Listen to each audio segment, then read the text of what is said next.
반갑습니다. 중학생교육센터 김은진입니다. 먼저 찾아와 주셔서 감사합니다. 그리고 저희가 중학생교육센터에서는 2013년도와 2014년도 2년 동안 영어 역사를 담아자를 진행해 왔습니다.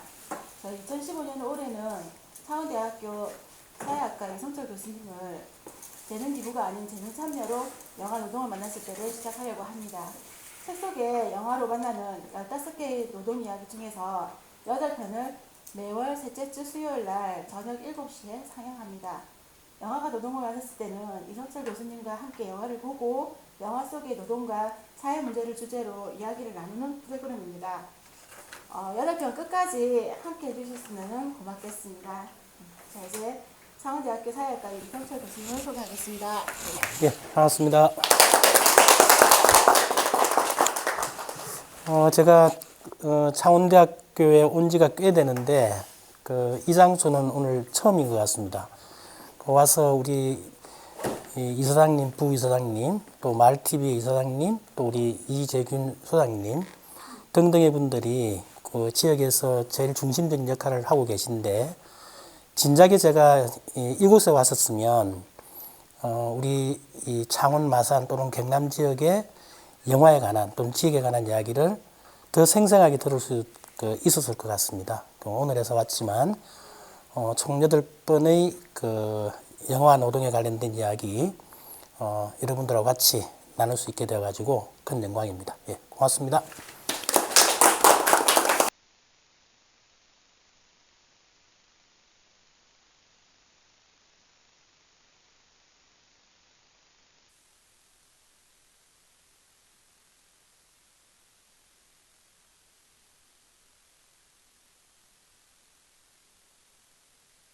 이 영화가 조금 긴 장편입니다. 다른 것보다. 그래서 보통 1시간 반 정도 되는 영화인데 이 영화는 2시간이 넘었네요. 그래서 말씀드릴 그 시간이 조금 촉박하고 또 밤이 좀 깊었습니다. 근데 영화는 괜찮았습니까? 예. 실제로 벨기에에서 이 영화를 벨기에판 레미제라블 이렇게 표현하기도 합니다. 그 다음에 뮤지컬로도 만들어져 가지고 벨기에 국민들의 사랑을 지금 받고 있고요. 그 다음에 저는 간단한 글을 썼지만 벨기에에서는 이 영화 한 편을 가지고 분석한 책들도 많이 나와 있습니다. 여기 단서 신부로 나오는 분은 아마 여러분들은 이 영화 배우를 잘 모르시겠지만 영화를 조금 좋아하는 분들은 그 벨기에 이 안성기입니다. 국민 배우를 할 수 있습니다. 얀 데케르라는 사람인데 아마 제가 소개를 하면 그 사람이구나 이런 이제 생각하실 텐데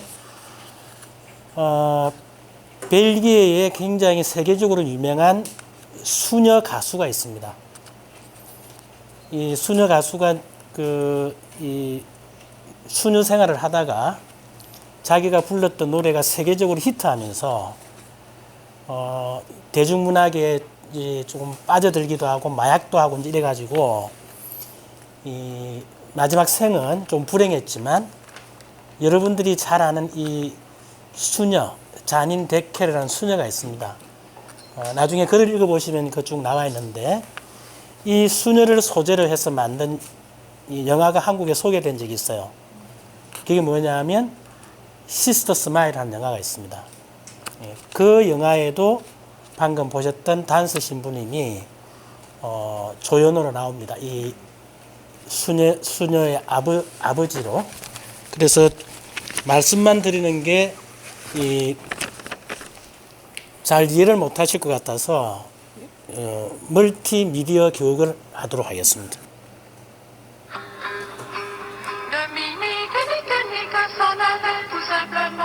들어보셨습니까? 네, 이 노래를 방금 말씀드렸던 수녀님이 세계적으로 히트시킨 노래입니다. 이 수녀님을 대상으로 해서 만든 영화 제목이 시스터 스마일이고 거기에 등장하는 배우가 이제 단서 신부님이고요.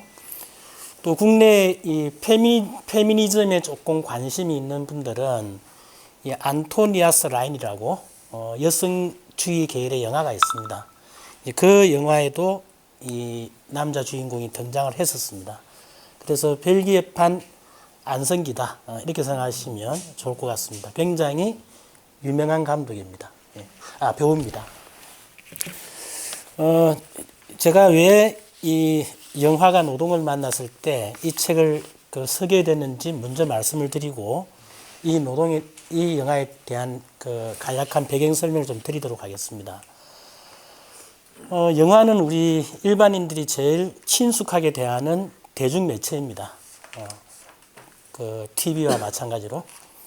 학생들도 마찬가지로 이제 이 영화나 TV의 내용들을 굉장히 익숙해 합니다. 그런데 노동이라는 주제를 가지고 학교에서 가르치면 학생들이 굉장히 어렵게 여기고 불편하게 여기고 내가 뭘 좀 해야 되겠다라고 하는 그런 숙제를 갖는 듯한 느낌을 갖고 그 다음에 이제 이 노동 현안에 관한 내용들이 그런 책임감도 좀 수반하지만 좀 어려워요.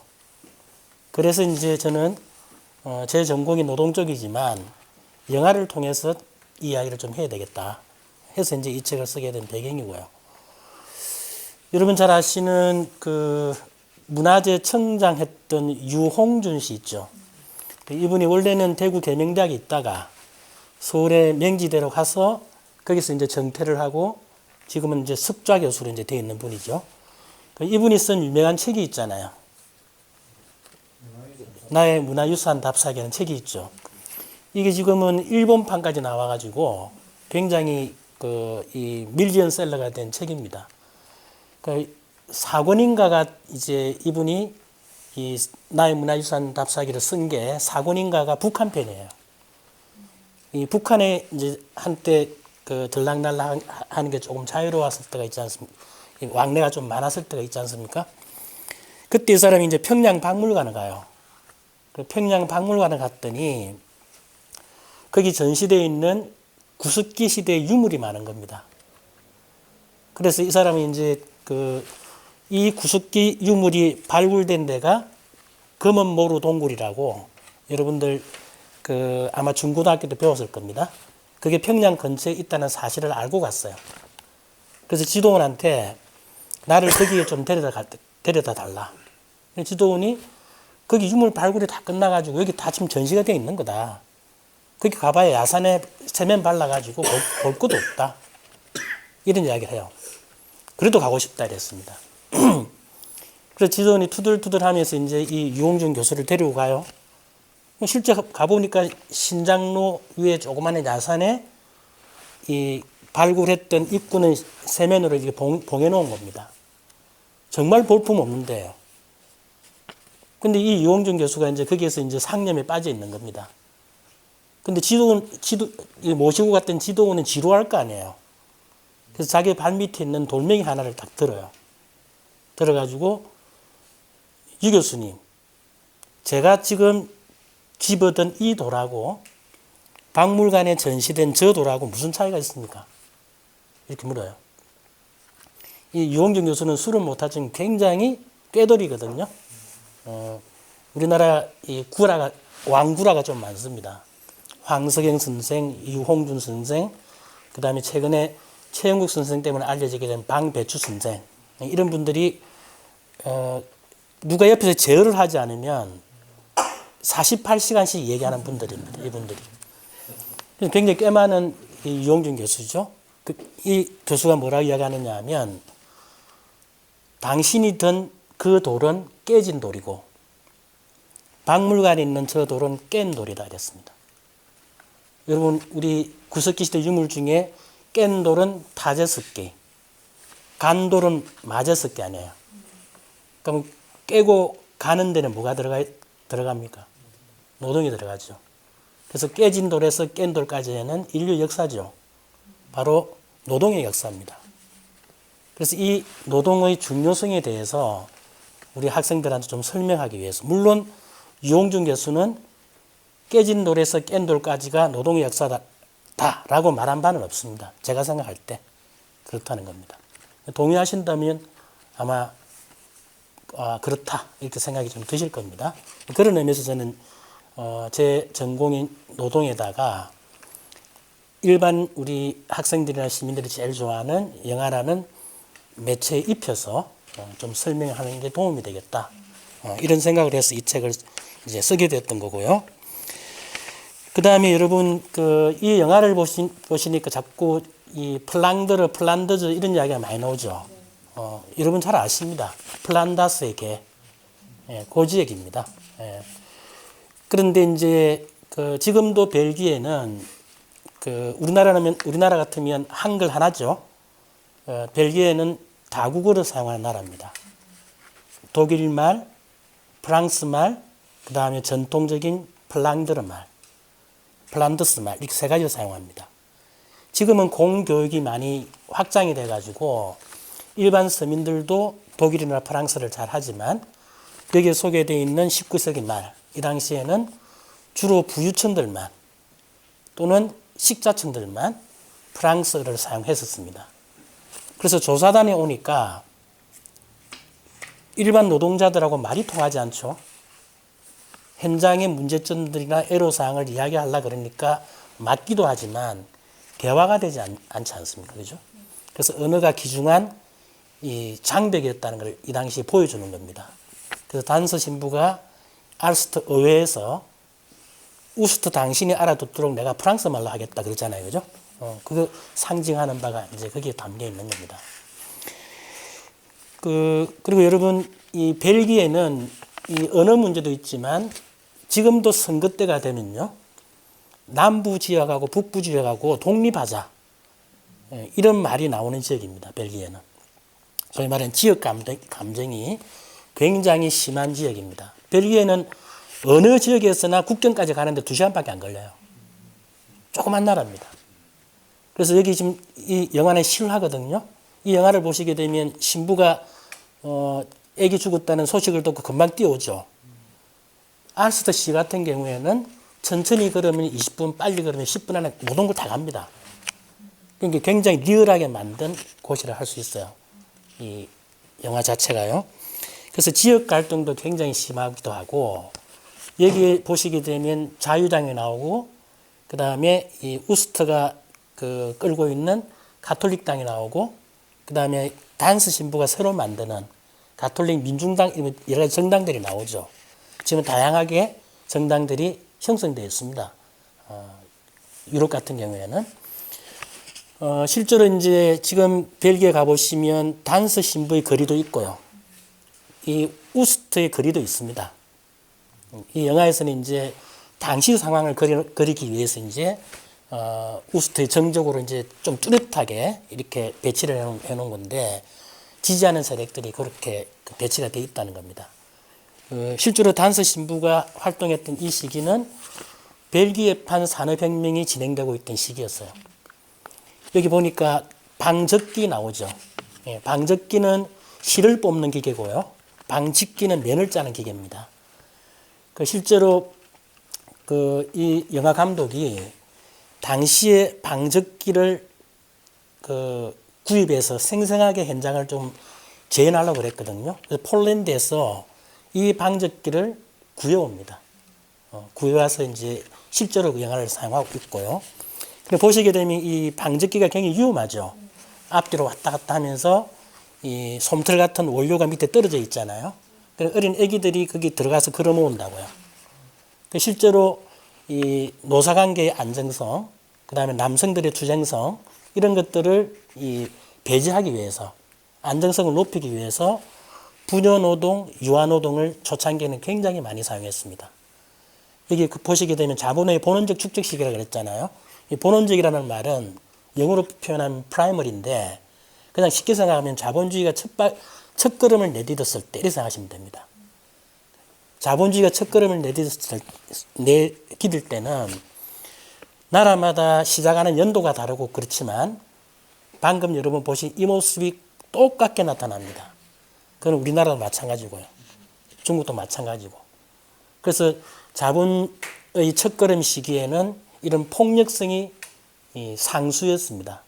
제가 괜히 선정적으로 말씀드린 게 아니고 그래서 제가 쓴 이 글을 보시게 되면 하나하나 자료들을 다 찾아가지고 배치를 해둔 겁니다. 보시면 잘 짐작을 하실 겁니다. 그 다음에 이제 벨기에는 이런 언어 갈등, 지역 갈등이 있지만, 여러분 벨기에 하면 뭐가 좀 떠올라요? 워털루 전투가 있었던 곳이 또 벨기에입니다. 그 다음에 여러분 어릴 때 보았던 동상 중에 오줌 누는 소년 있죠. 그것도 벨기에에 있습니다. 그 다음에 아까 말씀드렸던 그 플란다스에게 그 동상도 벨기에에 있습니다. 근데 그 동상을 누가 만들어줬느냐? 일본이 만들어줬어요. 자기들 애니메이션이 너무나 세계적으로 유명해지는 바람에 오히려 역수출이 돼가지고 거기 그대로 있습니다. 그 다음에 우리나라처럼 이 IT 산업이 굉장히 발달한 나라고요. 벨기에는요. 그 다음에 우리 남성분들은 잘 아시겠지만 이 근육질의 액션 배우 장 클로드 반담, 그 나라 출신입니다. 그 다음에 영국인 어머니하고 뭐 결혼해서 그래도 이제 벨기에 국적을 가지고 열심히 활동했고, 최근에 아들이랑 손녀가 와가지고 이 세월호를 좀 꾸준히 추모해야 되지 않겠느냐. 이 세월호 추모의 숲을 만들겠다 해서 온 친구들이 오드리 헵번의 아들이고 손녀입니다. 그래서 오드리 헵번도 벨기에 사람입니다. 그 다음에 여러분 자녀들이 굉장히 좋아하는 애니메이션, 이 스머프의 고향입니다. 벨기에가. 그럼 벨기에는 이 애니메이션도 굉장히 발달된 나라입니다. 실제로 공공 도서관에 가게 되면 애니메이션 비디오뿐만 아니고 만화책이 특정한 코너를 차지할 정도로 굉장히 많습니다. 틴틴의 모험 이런 거 막 있습니다. 그래서 지금 우리가 본 것은 19세기 때의 모습이지만 지금은 저런 과정을 거쳐가지고 그나마 이 정도까지 온 나라입니다. 벨기에는 강제 투표의 나라입니다. 투표일 날 어무 강제 투표라 그러는데 투표를 하지 않으면 아주 큰 벌금을 때립니다. 그러니까 투표율이 높죠. 그렇지 않습니까? 그죠? 그러니까 투표율을 독려할 필요가 없습니다. 물론 합당한 사인이 있으면 제출하면 이제 심사를 해서 인정을 받지만 그렇습니다. 그래서 저는 농담인데 우리나라 선관위에서 투표율을 높이기 위해서 그렇게 애를 쓰고 돈을 쓰고 하는 고생들을 하는데 깔끔하게 해결될 수 있는 방법이 있습니다. 비용도 확 줄이고. 그죠? 강제 투표는 뭐 이게 뭐 독재다 뭐 이런 말이 나올 수 있으니까 어떻게 하느냐 하면 이게 투표지 같으면 뒤쪽에 복권을 새기는 겁니다. 왜요? 투표 기금 쓰면 되지. 그래서 돈도 한 투표구에 한 1억 정도 나오고 1등은. 나머지는 영화 티켓을 인쇄해 준다든지. 너무 황당합니까? 저는 선관위가 드리는 돈보다 훨씬 적을 것 같은데요. 그리고 누구나 투표하고 나와서 끌어보는 재미도 있잖아요. 그렇죠? 그러면 투표율도 높아가고 대표성도 높아질 거 아니에요. 저는 돈 받고 좀 많다 생각합니다. 근데 왜 안 할까요? 투표율이 높아지면 싫어하는 사람이 있을까요? 아마 그런 생각들이 좀 있습니다. 그래서 벨기에는 이런 진통을 겪으면서 이렇게 현재 상태가 이루어졌던 거고요. 그 다음에 여러분들 단서 신부가 강론을 할 때 라틴어로 뭐가 나오죠? 뭐 레누 뭐가 나오잖아요. 그죠? 그게 뭐냐면 우리나라 말로 번역을 하면 새로운 사태라고 하는 레오 13세 교황이 만든 회칙입니다. 그걸 다른 말로 뭐라 그러느냐 하면 노동 헌장이라 표현합니다. 여기 가톨릭 신자분들 계시겠지만 이 교황들이 어떤 회칙을 만들면 그게 신도들한테는 굉장히 어떤 프로토콜이 돼요. 원칙이 됩니다. 굉장히 중요한 겁니다. 이 레오 13세가 만든 이 새로운 사태, 즉 노동 헌장에는 뭐가 들어가 있느냐 하면 영화에서 보셨던 이 노동계급의 처참한 상, 여기에 대해서 가톨릭 교회가 책임을 져야 된다 하는 이런 내용이 굉장히 많습니다. 대신에 이제 레오 13세가 자본주의도 공격하지만 자본주의 이런 모습도 야단치지만 사회주의에 대해서도 경고를 하고 있어요. 그래서 교회는 이런 어떤 이데올로기보다는 이 가난한 사람들에 대해서 이 복무해야 된다. 그런 내용을 담고 있거든요. 그 당시로서는 굉장히 진보적인 사상이었습니다. 그래서 단스 신부는 그 회칙에 근거해 가지고 강노를 했던 겁니다. 여기 나오는 그 벨기에 왕 있잖아요. 빌헬름 메서인데 이 왕도 사실은 그 교육이라든지 과학이라든지 이런 부분에 기여를 많이 한 왕입니다. 실제 따져보면. 또 한편에 또 이런 것도 있어요. 왕이 초청한 저녁 식사 자리에 흑인이 와서 이 옆에서 서빙하는 장면이 있죠. 귀족 부인은 굉장히 놀라잖아요. 그 흑인이 어디서 왔느냐 하면 콩고에서 왔습니다. 벨기에령 콩고라고 있었습니다. 거기서는 또 잔악한 일들이 또 많이 벌어졌었어요. 실제로. 그 영화에 그런 것들이 이제 장치로 배치가 되어 있는 겁니다. 이런 식으로 배치되어 있는 것은 미장센이라고 합니다. 그 샴푸 이름이 아닙니다. 미장센이라고 합니다. 그렇게 해서 이제 그 여러분들이 이 내용들을 잘 짐작하라고 영화가 여러 가지 이제 그 내용으로 쭉 이어져 있는 것이고요. 지금까지 제가 말씀드린 내용은 이 본 영화에 대한 좀 배경적인 설명, 이해가 좀 더 되시라고 한 설명이고, 일단 뭐 여러분 자유롭게 말씀하실 거 있으면 같이 나누도록 그렇게 하겠습니다. 예.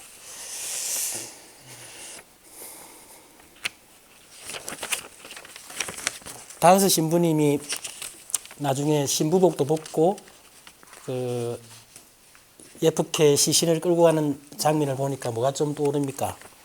예, 프란체스코 교황님이 하신 말씀, 고통 앞에 죽는 어렵다. 뭐 이런 말씀이 좀 안 떠오릅니까? 예. 우리나라에도 이 사회적 약자를 위해서 활동하는 신부님들이 많이 계시죠. 제 글의 맨 마지막에 문정현 신부님을 소재로 한 어느 시인의 글을 제가 소개해놨습니다. 길 위의 신부라고. 예. 그 다음에 처음 아기가 죽었을 때 사람들이 이제 횃불 들고 행진하는 장면 나오잖아요. 그죠? 예, 기마 경찰한테 당하기도 하고. 그 다음에 이제 그 일이 있고 난 다음에 이제 그 사람들이 피켓 들고 막 이렇게 이 운집한 할 때 노래가 나오죠. 그 노래가 무슨 노래입니까? 인터내셔널 갑니다. 예. 그 노래는 세계적으로 다 있습니다. 우리나라판 인터내셔널가 있고요. 일본, 중국, 뭐 모든 나라에 그 노래가 다 있습니다. 번역이 돼가지고 이 들으면 이 굉장히 이 울컥울컥하는 느낌들이 많이 나오는 노래입니다.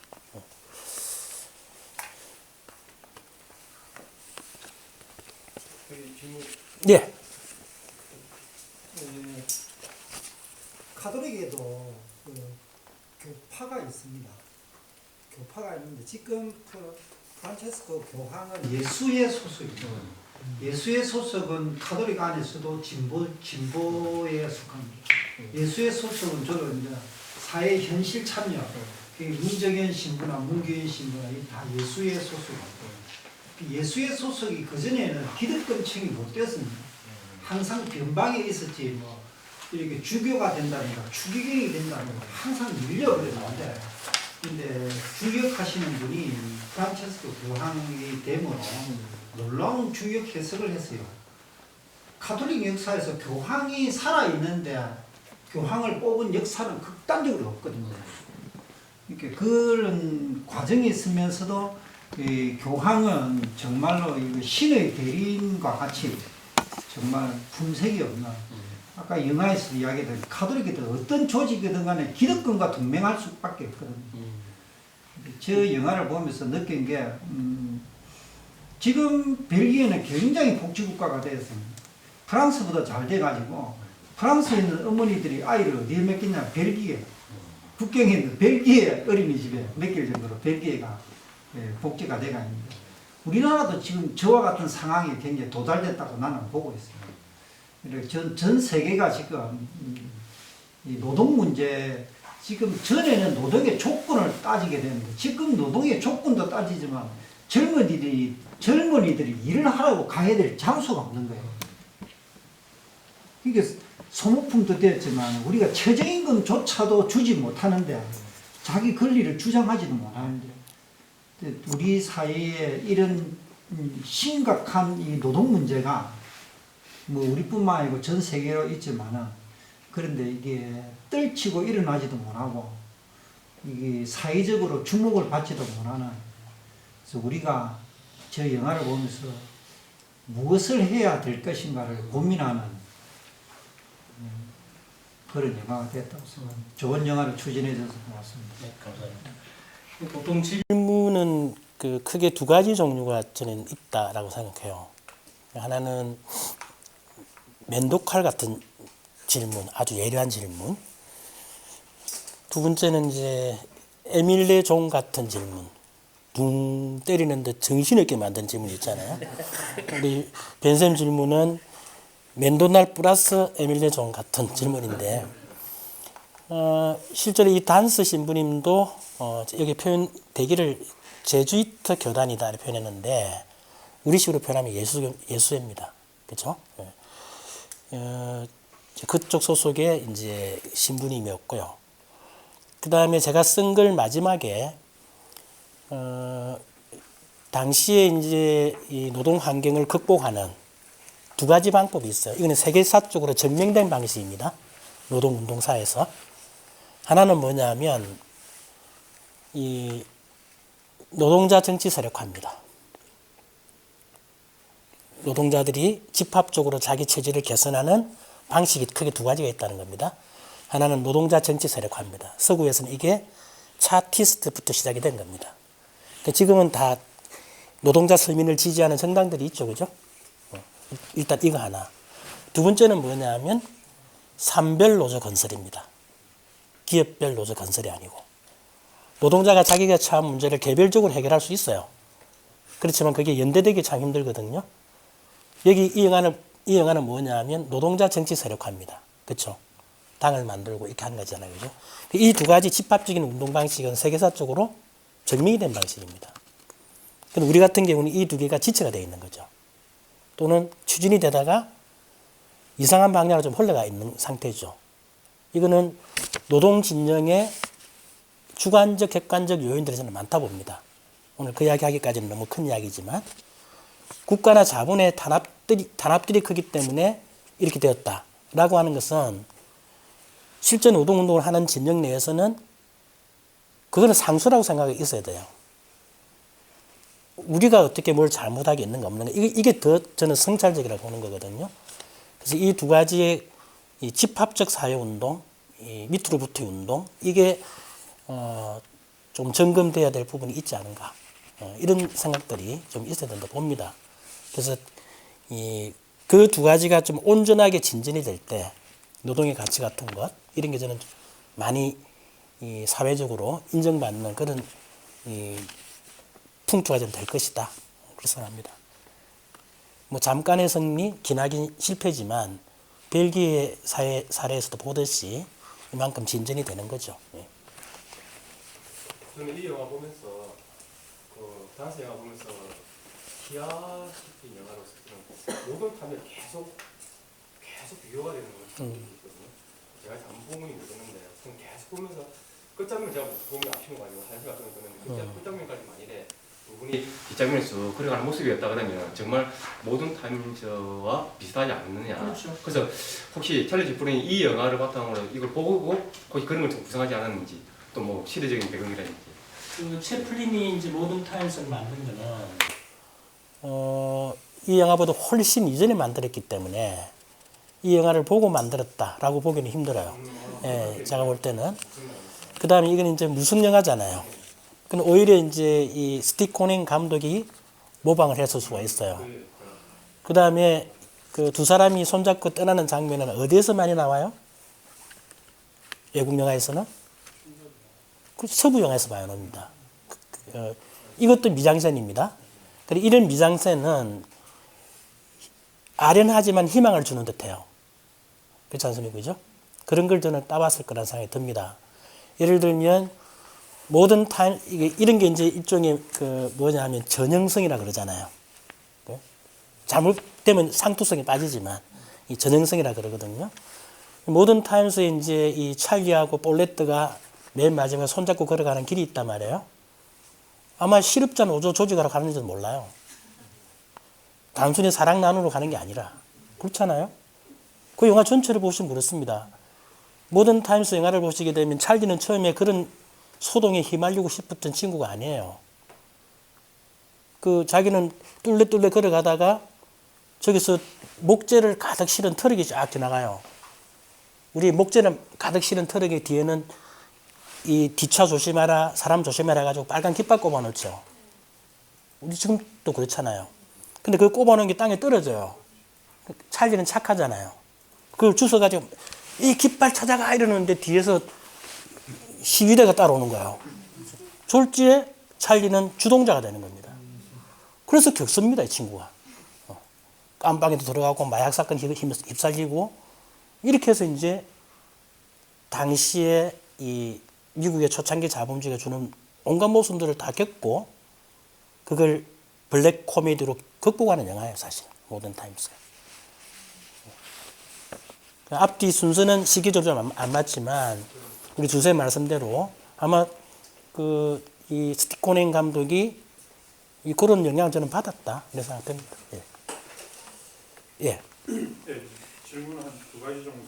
우리 이선수 선생님 질문하고 무슨 왜 그러십니까? 예.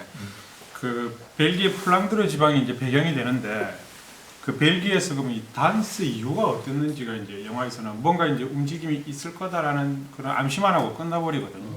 그래서 단스 이후에 뭐 어떤 급진적인 변화가 있었는지 요게 이제 궁금하고 그다음에 다른 하나는 영화를 보면은 그 플랑드르 지방하고 겐트 지방이 이게 대조가 되거든요. 예. 예, 플랑드르 같으면은 그 카톨릭 인민당이 우세하고 그 사회당 쪽은 항상 오면은 항상 겐트를 얘기를 하거든요. 근데 이게 이제 어떤 배경이나 뭐 이 도시의 어떤 성격이 어떻게 다른지 요게 궁금합니다. 그리고 다른 하나는 아까 전에 왜 뗀석기, 간석기 이거 유물 차이를 노동의 유무라고 했는데 뗀석기도 깨트려진 게 아니고 깨는 거거든요. 우리가 어릴 때는 왜 타제석기라고 했는데 요즘 이제 뗀석기라고 부르는데 타제가 왜 깨서 만들다라는 거거든요. 둘 다 노동은 들어갔죠. 그렇죠. 네, 근데 이제 많은 노동이 들어갔죠. 제가 말씀드린 예. 케이지인데 자연스럽고 예, 깬돌은 이게 느낌이에요. 예. 그래서 아, 깨진 돌에서 깬돌까지는 이게 역사가 들어갑니다. 아, 그럼 제가 잘못 이해를 한 겁니다. 아무튼 두 가지 예. 부탁드립니다.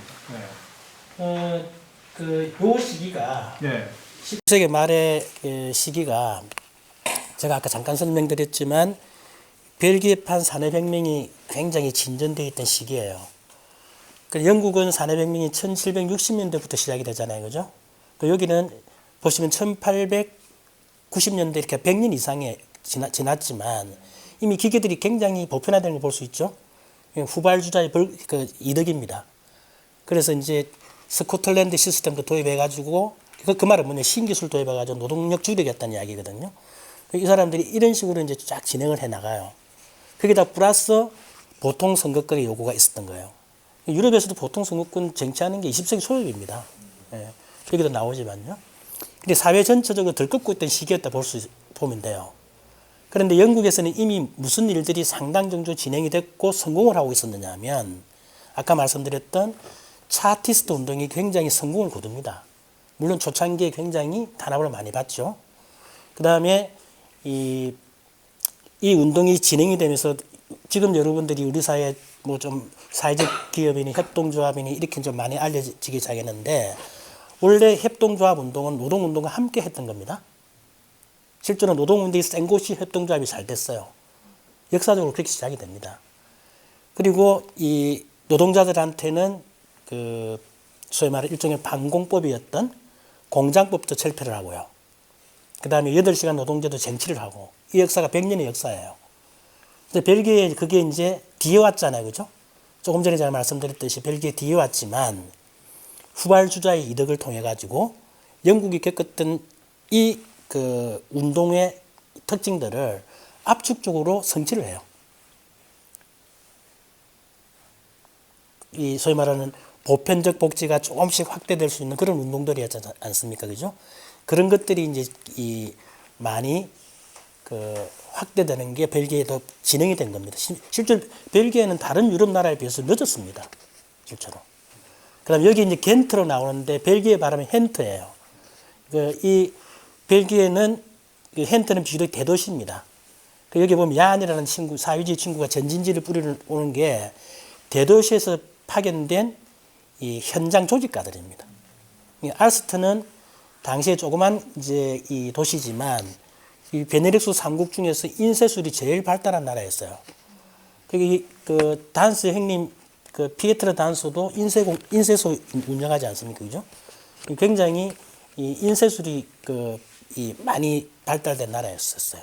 그래서 대도시에서 파견되어 온 현장 활동가들이 어떻게 결합을 하고 있고, 그 다음에 우리 경비들하고 부르는 이 친구들하고 어떻게 부딪히고 있고, 이걸 우리 지금도 강화문 앞에 가면 자주 보는 모습 아니에요? 그죠? 예. 역사는 반복됩니다. 예. 예.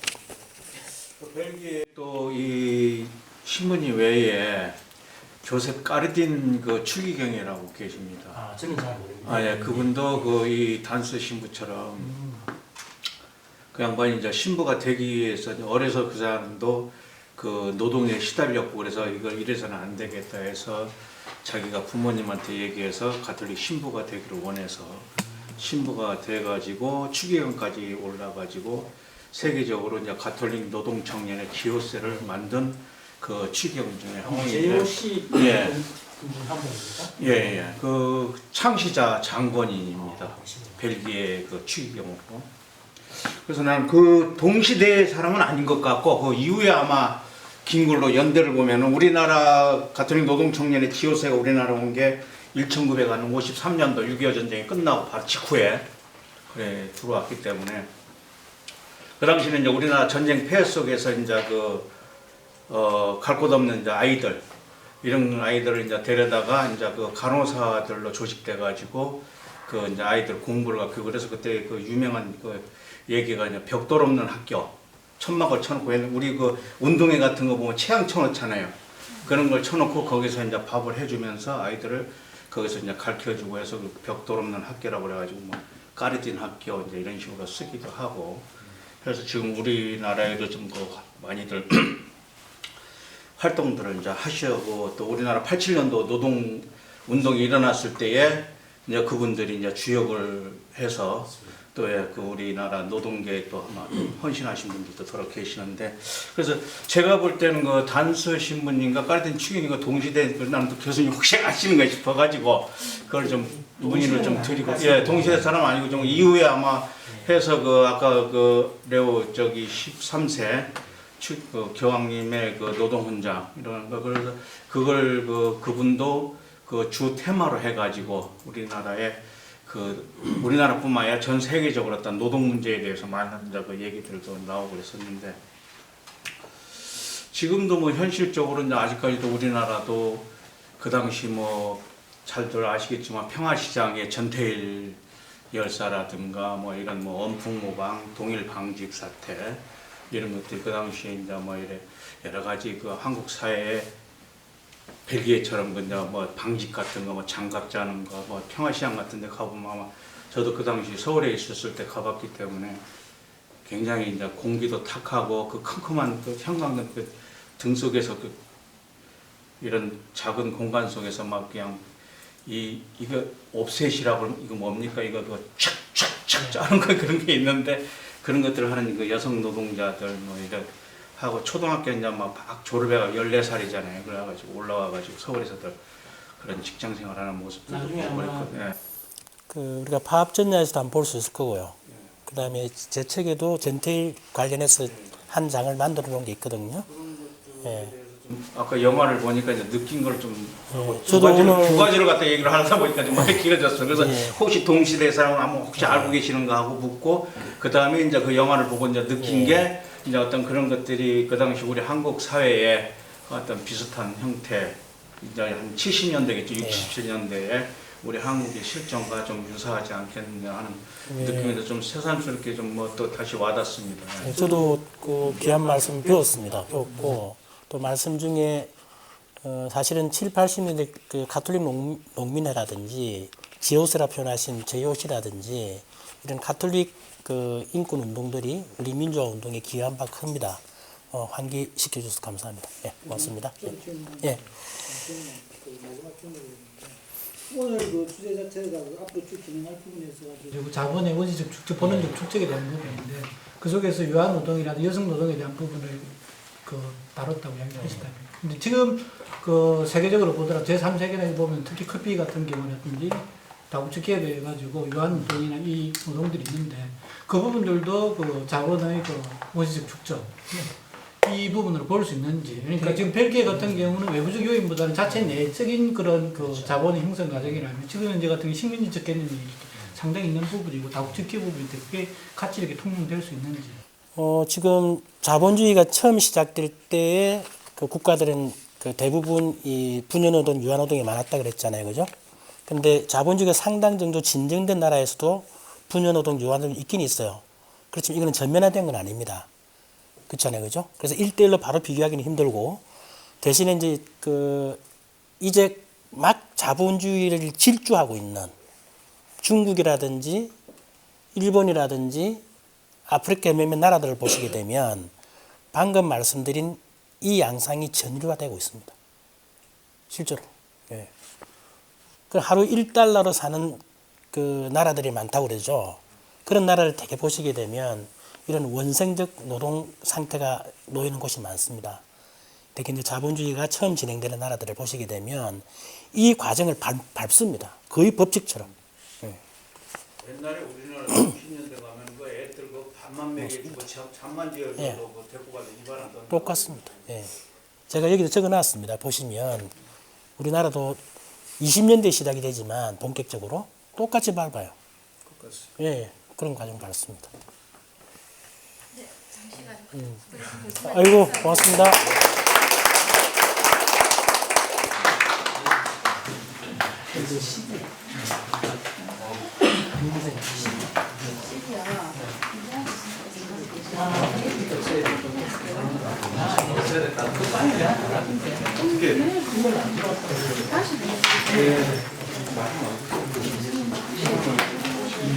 예.